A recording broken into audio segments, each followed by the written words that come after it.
One, two, three, four, five. Salah guys. Kembali lagi di podcast. Oke, masih tetap bersama aku Arnold. Akan menemani bersama pembicara Lause Didik dan Kofigo. Shalom Juters. Salam.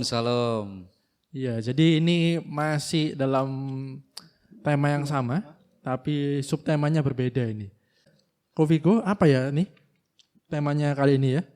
Tema kali ini adalah How to Love Others Unconditionally because everyone is unique. Oke, jadi di minggu kedua ini kita akan membahas tentang keunikan. Gitu ya. Kalau minggu kemarin kita sudah membahas me versus others, kalau minggu kemarin kita sudah membahas me versus others, kali ini kita akan membahas keunikan yang dimiliki tiap orang karena tiap individu itu punya karakter atau ciri khasnya masing-masing. Tetapi terkadang ada yang tidak mau atau tidak bisa ya menerima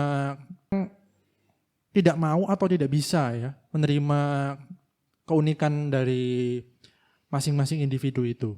Dengan kata lain mereka yang tidak diterima ini itu dikucilkan oleh masyarakat karena dianggap berbeda. Yes, betul. Jadi padahal kan di mata Tuhan kita ya. Jadi pada minggu ini kita akan membahas itu sebuah topik, yaitu bagaimana sih cara kita mengasihi orang lain itu tanpa memandang perbedaan. Iya, tanpa memandang kondisi, tanpa memandang perbedaan. Jadi anggapnya kita mengasihi tanpa batasan. Tanpa gitu ya. batasan. Aja Lause. Tanpa basa-basi, jadi bagaimana nih? Menurut Lause bagaimana? Ini nomor 1 langsung bagaimana ya? Sulit nih. Biasanya kalau ulangan kan sebutkan dulu gitu ya. Yes. Ini langsung bagaimana? Bagaimana cara mengasihi orang lain tanpa memandang perbedaan? Karena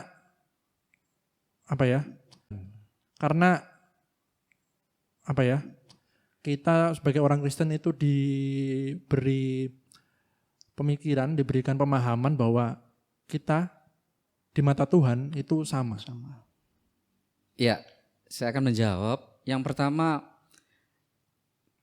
Kejadian 1 ayat 26-27 ya. Saya akan membacakan. Berfirmanlah Allah, baiklah kita menjadikan manusia menurut gambar dan rupa kita, supaya mereka berkuasa atas ikan-ikan di laut, dan burung-burung di udara, dan atas ternak, dan atas seluruh bumi, dan atas segala binatang melata yang merayap di bumi. Ayat 7, atas segala binatang melata yang merayap di bumi. Ayat 7, maka Allah menciptakan manusia itu menurut gambarnya. Menurut gambar Allah diciptakannya dia, laki-laki dan perempuan diciptakannya mereka. Jadi yang pertama adalah prinsip Alkitab ya, bahwa manusia diciptakan menurut gambar dan rupa Allah. Ini yang pertama ya. Yang kedua, jadi kesadaran kita bahwa manusia itu diciptakan ya, Allah begitu unik gitu ya. Banyak karakter-karakter yang ada. Tetapi yang perlu kita pahami bahwa Allah menciptakan ciptaannya begitu mulia di dalam Mazmur 8 ayat 6 itu ya. Namun engkau telah membuatnya hampir sama seperti Allah dan telah memahkotanya dengan kemuliaan dan hormat. Perhatikan di sini bahwa semua orang begitu luar biasanya ya kan, bahwa manusia ini diciptakan tadi ya. Kalau Kejadian itu segambar dan serupa dengan Allah.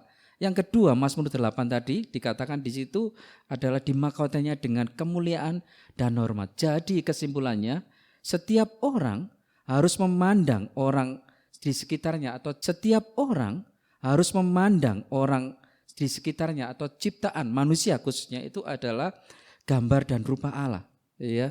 Dan di situ manusia diciptakan, ya, penuh dengan kemuliaan Allah. Itu ya. Seperti itu. Jadi kita nggak boleh meremehkan mereka. Apapun kondisi Allah yang sempurna di hadapan Tuhan. Iya betul. Ya, betul. Ini kalau anak-anak SMA nih sering banget keluar di ulangan ini. Yes. Sebutkan definisi arti dari imago Dei. Nah, itu betul. gambar dan rupa Allah. Iya. Jadi pemahaman yang pertama untuk kita bisa mengasihi tanpa memandang perbedaan adalah sadar bahwa kita ini semua manusia itu adalah gambar dan rupa Allah. Betul. Yang diciptakan dengan keunikan masing-masing memang. Iya, Yes. betul. Dan pastinya kita diberikan penciptaan kita itu didasarkan dengan kemuliaan gitu. Iya. Itu nonton YouTube. Iya. Jadi RCTI itu bikin satu acara. Itu kalau dulu kan Asia Got Talent, jadi Indonesia belum ada ini. Iya. Sekarang udah ada Indonesia Got Talent. Iya. Jadi khusus untuk Indonesia. Itu yang dapat golden buzzer yang dipencet di tengah Iya. itu baru 2. Iya. Kalau sejauh ini ya, Ah, itu baru 2. Yang pertama itu pesulap, betul. ya memang masih dalam kondisi yang biasa. Maksudnya dia punya memang sulapnya tuh jago gitu. Terus yang kedua ini Punya. cukup menyentuh Iya. para juri, penonton yang hadir, Iya. bahkan saya yang nonton dari HP aja ikut nangis loh Ustaz. Iya. Jadi gini loh Ustaz. Pertama itu kalau di YouTube ya itu adegannya digelapin, Mm, tapi siluet gitu. Seolah-olah orang ini main drum dengan keadaan yang normal. Tapi ternyata ketika lampu dinyalakan, boom, itu tangannya diamputasi loh. Itu main drum dengan harus dililit lakban sticknya ke tangan, karena tadi sekitar 12 atau berapa ya lupa, pokoknya masih anak-anak itu dia main layangan dan mungkin layangannya nyangkut di apa itu ya? Tiang listrik. Gardu listrik, ya tiang listrik itu, dan 20.000 volt itu menyerang langsung. Dan yang satu pesan yang aku ini ya, yang 20.000 volt itu menyerang langsung. Dan yang satu pesan yang aku ini ya, yang aku terngiang sampai sekarang adalah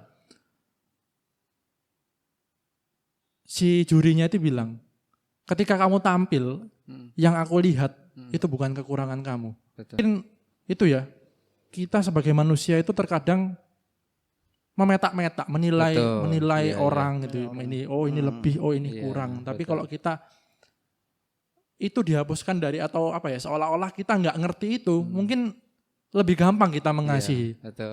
Ya loh, Ustaz. Itu sih. Jadi, itu cukup menyentuh aku pribadi, dan itu mungkin salah satu yang harus kita benahi ketika kita cara kita memandang orang lain tuh jangan oleh nilai gitu ya. Betul. Kalau kita melihat orang lain itu sulit untuk mengasihi gitu ya. Betul. Ya. Jadi sesuai dengan yang tadi dijelaskan, yang pertama adalah bukan penilaian kita, tapi pemahaman bahwa kita ini pada dasarnya diciptakan unik gitu. Itu bukan satu kekurangan, tapi keunikan yang Tuhan berikan. Pemahaman bahwa kita ini pada dasarnya diciptakan unik gitu. Itu bukan satu kekurangan, tapi keunikan yang Tuhan berikan. Dan bahkan salah satu, ini kalau aku boleh bilang salah satu misi yang Tuhan kasih dengan keunikan kita itu di dunia itu kita harus. Oke, lanjut langsung Bu. Oke, kalau tadi kan kita jangan bahas soal fisik ya, itu intinya ya. Iya, betul. Jadi kita harus semua orang yang memiliki kekurangan fisik ya contohnya. Tapi mereka itu punya bakat tersendiri gitu. Betul. Ya. Jadi gitu ya. Betul. Nah, kalau kita lanjut dulu ya. Yang gimana kalau ada orang yang berbeda temperamennya dengan kita, kalau dirasa kita itu nggak bisa cocok, nggak sepemikiran dengan kita, apalagi saudara. Ya. Jadi yang pertama sikap kita gitu ya, dan memperlakukan kepada orang yang mentalnya tadi ya kurang baik istilahnya ya. Yes. Secara fisik memang normal, tetapi pembawaannya mungkin kurang baik, Yes. gampang emosi gitu ya, Ya. tersinggung seperti itu ya mungkin ya. Ya, tersinggung. Bagaimana sikap kita dan melakukan mereka gitu ya, seperti itu kah? Iya, seperti itu. Oke, jadi kalau boleh saya jawab, yang pertama perlu kita sadari bahwa setiap orang punya temperamen dan karakter yang berbeda, gitu ya. Ya. Yang berikutnya kita harus membereskan temperamen dan karakter kita dulu nih. Apakah kita sudah juga punya temperamen dan karakter di dalam Yesus Kristus nih? Jangan sampai kita terpancing. dengan temperamen yang teman kita hadapi. Lah itu bahayanya seperti itu. Makanya kita hadapi. Lah itu bahayanya seperti itu. Makanya kita harus memperbaiki atau evaluasi dulu nih temperamen karakter kita. Apakah kita memang sungguh-sungguh karakter yang sudah diperbarui di dalam Tuhan. Yang ketiga yang perlu kita perlu ingat itu harus kita lihat.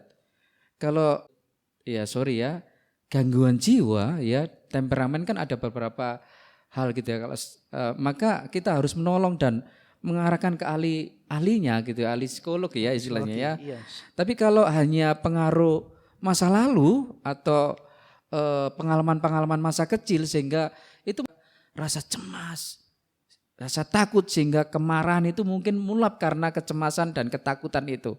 Nah, itu banyak pengaruhnya. Maka perlu kita bina, kita arahkan, kita deketi. Pendampingan secara khusus kepada kalau memang orang lain atau teman yang kita kenal, ya kita harus dampingi secara khusus ya. Tetapi orang lain ya maka kita harus bereskan karakter kita. Ya jadi memang bagaimana untuk menangannya? Ya kita jangan sampai terbawa dosa.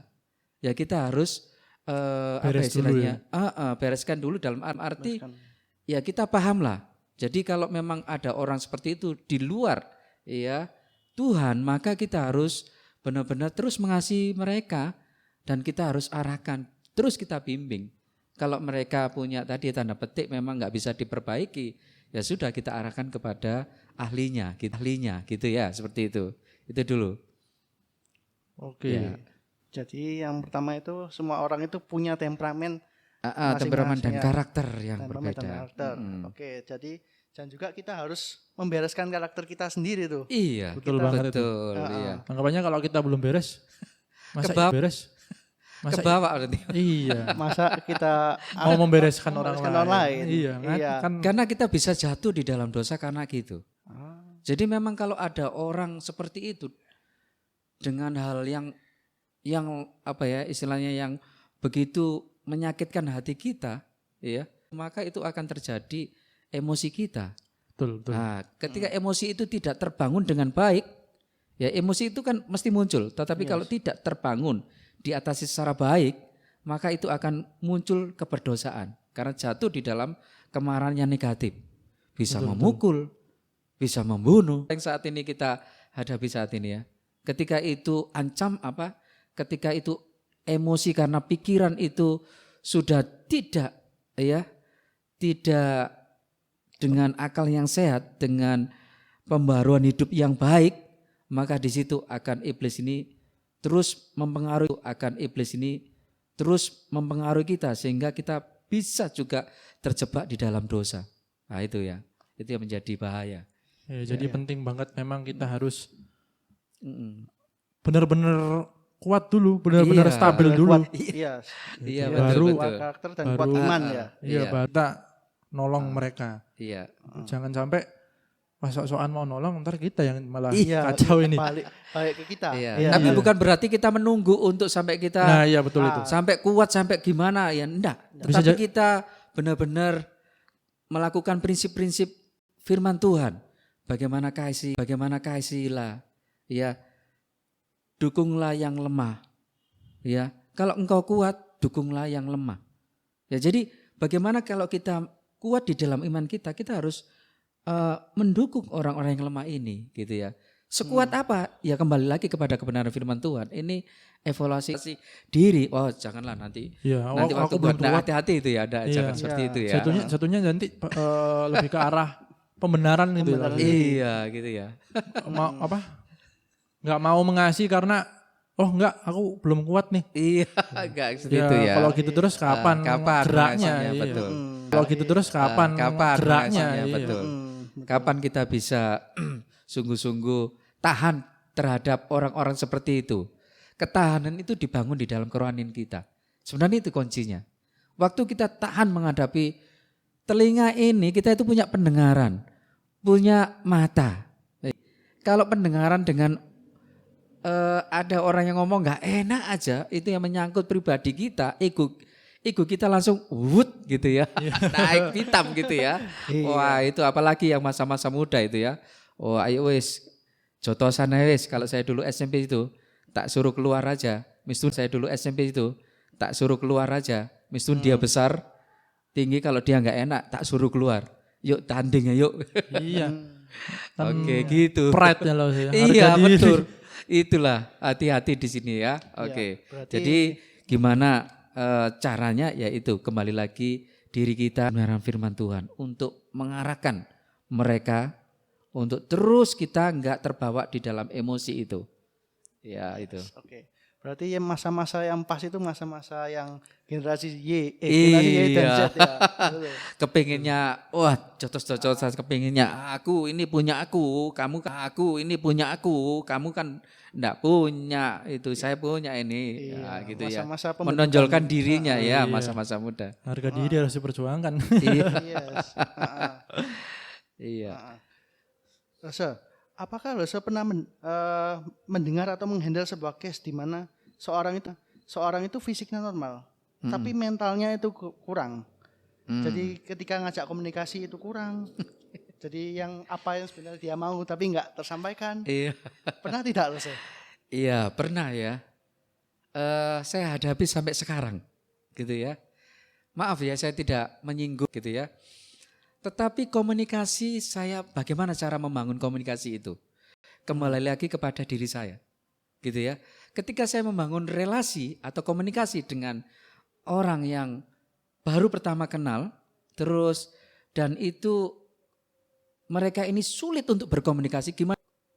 Mereka ini sulit untuk berkomunikasi, gimana cara saya? Nah itu pengalaman saya harus menemukan diri saya dulu, ya, untuk bisa beradaptasi dengan mereka. Ya, ini saya punya teman yang baru yang jaga di kantor saya, kantor saya baru datang dari, sebenarnya bukan baru ya, tetapi dia sudah kuliah dan semester 3 dan dia mahasiswa dan baru pertama tinggal di kantor saya. Cara komunikasikan iya, ngerti, tapi sulit untuk dilakukan gitu ya. Jadi saya nggak langsung marah. Tapi saya gimana kalau kamu nggak jelas, coba kira-kira nggak jelas di mana, kamu konsultasikan. Ya. Jadi bukan iya, kira-kira nggak jelas di mana, kamu konsultasikan. Ya. Jadi bukan iya, siap. Oke, nggak seperti itu. Kalau kamu tanggung jawab kamu dengan yang sudah saya kasih ini tidak jelas, silakan bisa tanya. Iya gitu, jangan takut. Harus menempatkan diri yang istilahnya ya memang sudah jauh ya usianya saya dengan dia. Tetapi saya menempatkan diri saya untuk bisa menempatkan saya bisa setara dengan dia untuk bersama-sama. Dia nyaman dengan saya juga bisa menerima dia. Bisa menerima dia, sama-sama nyaman. Gimana caranya? Itu yang harus saya benar-benar lakukan. Itu kasusnya berarti iya paham. Misalnya yang mau dikerjakan A, tapi pahamnya B gitu. Iya, betul. Itu yang sulit. Apalagi enggak kasih ya. Nanti semua handuk yang ada di ruangan ini, handuk kan letaknya di lantai, katakanlah lantai atas, itu ada tempat jemuran sendiri. Enggak boleh di kamar, enggak boleh ada di tempat kamar mandi, kamu cantolkan atau di mana di tempat kantor yang di sekitar, enggak boleh. Kantor yang di sekitar, enggak boleh. Oke, siap. Tapi berikutnya, saya tahu handuknya ditaruh di kamarnya. Saya katakan, kamu kemarin saya jelaskan, kamu katakan siap. Tapi kamu sendiri itu handuk nyantol di situ. Katakan, wah bisa komunikasi dengan baik. Oke. Iya, kadang ngomong aja kurang ya loh saya. Iya, betul. Harus ada tindakannya memang. Untuk apalagi untuk awal-awal. Mungkin kalau aku boleh nambahin itu mungkin kita bisa pakai pendekatan-pendekatan lain sih. Contoh kayak misal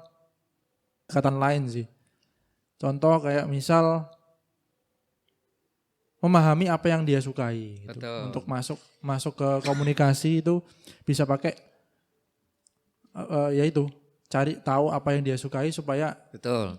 ngobrolnya nyambung. Lebih nyaman istilahnya ya. Iya, itu. Iya. Iya, itu. Iya, betul. Jadi memang kita harus menempatkan gimana sih dia itu nyaman dengan saya karena usianya mungkin jauh sehingga dia takut ya. Terus baru kenal. Jadi saya juga komunikasikan dengan baik. Nah, itu ya. Iya, betul. Betul. Ya. Yes. Jadi kuncinya adalah relasi dan komunikasi. Komunikasi ya. Itu ya, Ustaz. Iya. Oke, langsung ke pertanyaan selanjutnya aja. Yaitu dari Lausa Didik sendiri nih. Pernah nggak mengalami kesulitan gitu ya mengasihi seseorang? Hal tersebut apa yang Lausa Didik lakukan? Iya. Saya ini dibangun dari keluarga istilahnya ini ya, keluarga yang nggak mau keras. Maunya itu bicaranya kalem karena saya dari Jawa. Jadi kalem, pelan. Jadi kalem, pelan, sopan, santun. Tapi ketika saya bekerja dan menemui teman yang notabene itu bicaranya keras yang dari luar pulau ya istilahnya ya. Kaget saya ya, wih kok bicaranya seperti ini, keras. Jadi biasa saja sudah Kayak volumenya itu kayak teriak gitu. Iya. jadi itu nggak bisa bagi saya. Dia usianya di bawah saya, tapi dia kok seperti itu, ya. Saya nggak bisa seperti itu. Tetapi ketika saya mengenal dia waktu perjalanan, mengenal dia, maka itu yang memang karakter yang istilahnya yang bukan karakter, tapi itu memang gaya yang logatnya istilah orang Jawa itu logatnya yang dari sononya Iya, memang sulit gitu untuk ya. diubah ya. Iya, Jadi nggak dia bisa. katakan saya nggak bisa untuk kasih volume yang kecil ya gini logat saya. Oke, berarti kita lama kelamaan ya saling mengenal. Itu kalau teman sendiri ya, Iya. teman sendiri. Ini kan progresnya. Kalau orang lain bagaimana? Ya jangan memandang bahwa kalau orang keras, rambut gondrong itu adalah negatif, enggak. Waktu saya di bis kota, dulu memang kalau orang gondrong besar bertatu, itu adalah orang yang, wah tanda notabene, wah ini enggak beres ini. Nah, enggak boleh seperti itu. Waktu kita memandang orang, pandanglah gambar dan serupa dengan Allah. Maka kita mendekati mereka, itu adalah sip bahwa kita ini adalah anak Tuhan, maka kita bisa merangkul mereka untuk bisa berkomunikasi, berelasi dengan baik dan mengasihi mereka. Iya, kadang-kala kan saya pernah di bis kota itu, waduh tatuan ini. Tapi waktu saya tanya, dia tuh lemah lembut, dia tuh sopan, santun, wih luar Bertolak biasa. belakang sama penampilannya loh. Iya, gondrong besar gede kalau iya, gondrong besar gede kalau saya dipiting gitu orang Jawa ya lah musnahlah saya.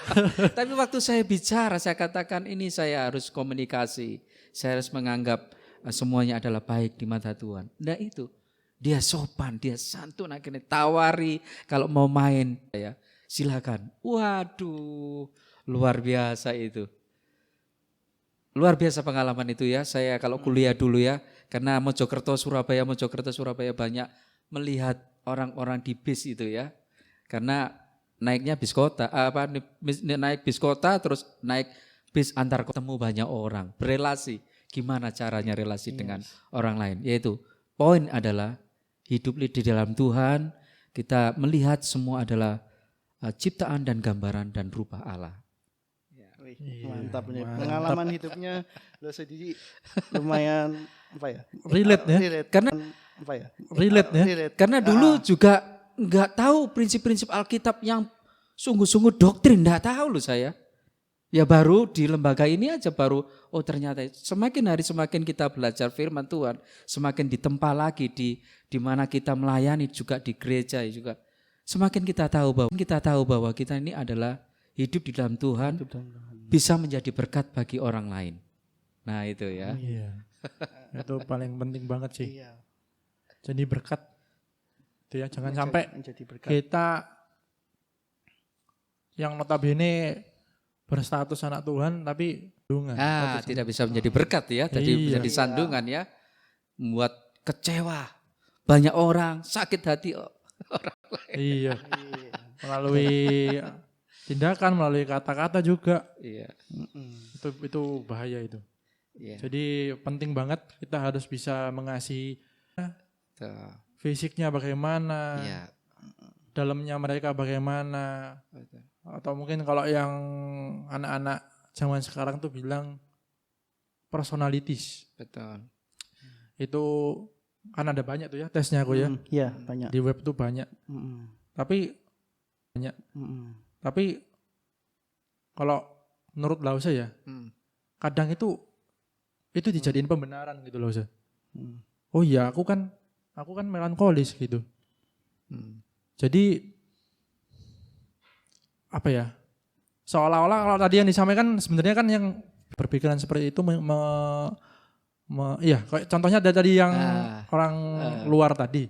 Oh ya nggak bisa, itu gimana loh? Maksudnya ya oke, di satu sisi kita yang ngalah kan, tapi apakah nggak ada pesan-pesan ini untuk orang-orang yang bersikeras mempertahankan alasannya gitu. Iya, memang kita ini kan bagaimana kita mengasihi kepada orang lain tadi ya, khususnya catatan tadi ya. Kalau dia memang banyak kekurangan, kita harus sungguh-sungguh boleh berkat ya, menjadi berkat untuk boleh menolong di sekitar kita itu banyak cara sebenarnya. Ya, tetapi kembali lagi kepada diri kita, mau nggak kita mau serupa dengan gambaran Tuhan gitu ya. Jadi memang itu dikembalikan, kita nggak bisa memaksa ya. Iya betul ya. Kalau kita memang mau belajar seperti karakter Kristus, ya kita harus mau belajar sejak dini. Iya, betul. Sejak sekarang ini. Sejak kapan? Ya sekarang ini kita belajar untuk serupa dengan Kristus, segambar dengan Kristus. Ya, iya, barusan keinget Lause. Iya. Ternyata jawabannya memang kita nggak mungkin bisa ngerubah orang. Iya. Cuma Roh Kudus yang bisa. Betul. Jadi tugas kita di dunia adalah mengevaluasi diri kita, mengubah diri kita yang sesuai dengan kehendak Tuhan. Gitu. Betul. Oke, langsung aja kok Vigo. Oke, jadi kalau yang seperti yang Dosa tadi bilang itu, kita hidup harus sesuai dengan firman Tuhan ya. Oke. Dan juga kita evaluasi diri, dan tidak memandang perbedaan ya, Nold ya. Iya betul. Iya betul. Di perbedaan itu bukan jadi Tuhan kita semua sama. bukan jadi blocker, bukan jadi apa ya, hadangan gitu ya. Yes, yang, betul. Yang harusnya kita runtuhkan gitu. Oke, dari Lause Didik sendiri mungkin ada closing runtuhkan gitu. Oke, dari Lause Didik sendiri mungkin ada closing statement untuk episode kali ini. Ya. Closingnya adalah teruslah boleh menjadi berkat dimanapun Tuhan tempatkan. Firman Tuhan berkata yang kuat harus menanggung yang lemah. Jadi engkau yang sudah kuat imanmu maka engkau harus bisa menjadi saluran berkat bagi mereka yang lemah. Kita tidak boleh memandang ya di dalam kelemahan-kelemahan secara fisik maupun secara mental, tetapi biarlah kita terus memandang ya Tuhan yang terus dipermuliakan. Amin. Saya kita sudah waktunya kami pamit undur diri. Iya, di episode kali ini. See you on next episode. Tuhan memberkati. Bye bye Yuda.